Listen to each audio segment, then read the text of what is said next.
2013. I'm sitting down with Jaro Andruskavich. Hi, hello. There we go.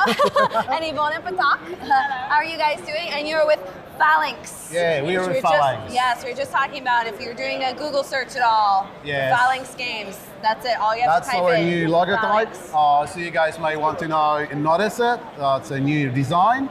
And we are a historical game company. So we love history and based in stories. Poland, yes. And it's based in Poland, although the game we're presenting is available both in Polish and in English. Which is there. We always like to hear that. And the game you brought for us It's today. Days of Honor, which is based on a TV series that is very popular to Poland. I think it's been aired in the United States as well. It has usually around 3 million viewers per each airing. So it's quite big in our country, and it's considered to be the best movie since ever in TV. All right. Now, so we thought, is this? Did you guys get the rights from yeah, the show? our co-producer is the Polish television actually. So you have a look at it here. All right. So it's everything. The theme and the license is there. It's all official. And the story behind it is just fascinating, and I hope I'll be able to tell you a little bit about what it's based on, what is the reason why the game is about that story. Well, why don't you just get right into it, since that's going to influence what the game is about. Yes, as well. exactly. Sure. Yeah, and I think that's because the reason for us making games is that we want to bring these great stories to people and tell them, and unfold them and teach them a little bit about things which happen, and we simply didn't know about it, or they forgot about it, never learned about it, these things. So, this tells a story about a fascinating conflict, as often happens in the games, between two sides. And one of those sides was German war machine, and the other side was Polish underground. Poland had the biggest underground army during the Second World War, and Germans, when the war was closing, were trying to develop the weapon that would turn the tables. They were losing on the ground, but they wanted to win some other way. So what they did, they set up this rocket base deep into Poland, which was occupied by Germany at the time. They set up this rocket base, and they were testing this weapon that was supposed to change the course of the war, turn the tables. There was V2, these rockets which were tested in that base, which were supposed to hit London and turn Allies into surrender, right? So they set up this base and they started to fire testing the rockets so they could develop the weapon that would actually work. But they chose the testing ground quite ill, right? So because they set it up in Poland, and rockets were basically flying all across Poland, landing in different places, and disintegrating into pieces. Whoops. Right? So the Germans, which are represented here on those cards, were trying to regain those pieces using the different forces. We have different German forces here who are trying to regain those pieces. Pieces were landing in this middle zone, and they were setting up the forces with help of, trying to regain those pieces from the middle zone. We have 3 zones in the game.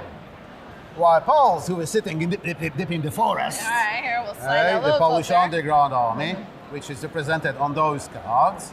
We have the paratroopers from UK. We have different units which were forming those underground army. Just a little bit of a variety here. They were trying to regain those pieces, right? So they were sending their forces to the middle zone, in basic, and regaining those pieces.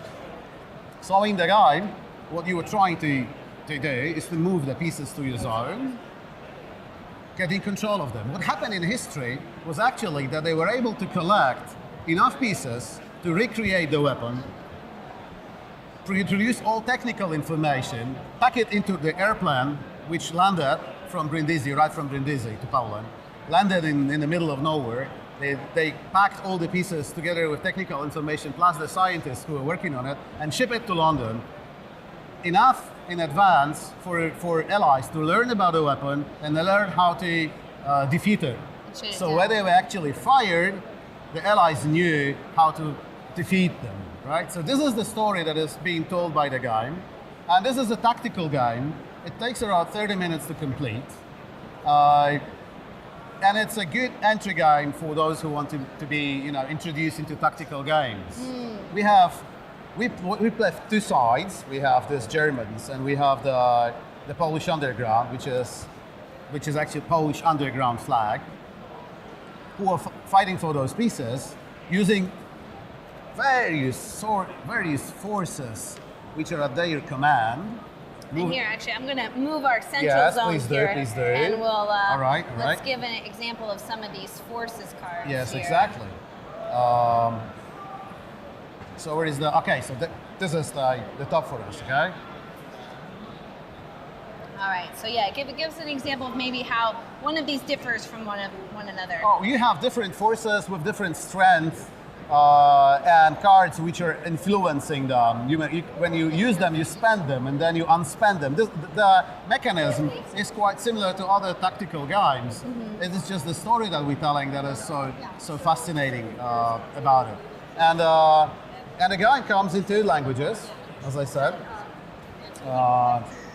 Polish and the English rule book. Is this a two-player only game? It's a two-player only game, and there is a whole video podcast on BGG, so you can just go there and see how it plays. I won't be talking about rules here because I think we really wanted the story. Yeah, we wanted the story, so I was more about telling the story rather than concentrating on how it plays. Please check the podcast and see how it goes.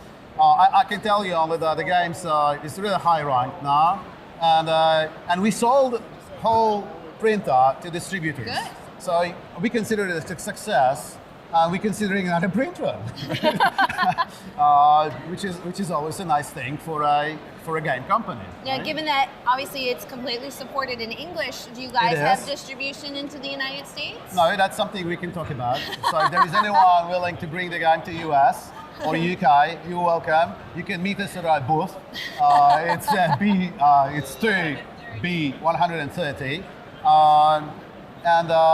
And again, what is also really cool about it is how we worked on these graphics, because we used the original photos from the times of the game, and you have this different equipment. So there's a lot of flavor in those cards. You see, you have binoculars and just the gun for the scouts, and you have rifle for the soldiers, and you have this Sten gun for another guys who are the parachuters, something like this. And the Germans, they have different units, right? They have different pictures. So all this is really, we worked really hard on it. And also another thing is the iconographics that we use. So there is not a single word on the cards. If you want to learn about the cards, everything is back in the rule book. So it's not language dependent. And you just take the language version you want. And once you learn those icons, it takes like 5 minutes. You keep on playing forever. And and the game has high replayability value because you play each side differently. So it's a different experience for the Germans because they have these Polish guys coming and stealing their rockets.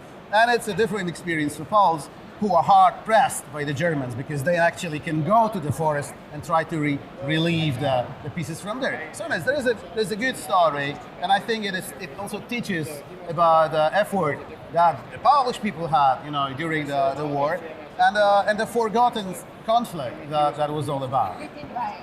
Well, Jarl, thank you so much. Thank you very much. For it was a stopping true by, pleasure. yes, to show us Days of Honor, and actually you have a little subquote here, Operation Wildhorn. Yeah, that is the name of that landing. The plane that was flying. Right. That was the Operation Wildhorn. Oh, fantastic! Thank you so much for Thank you very stopping much. by.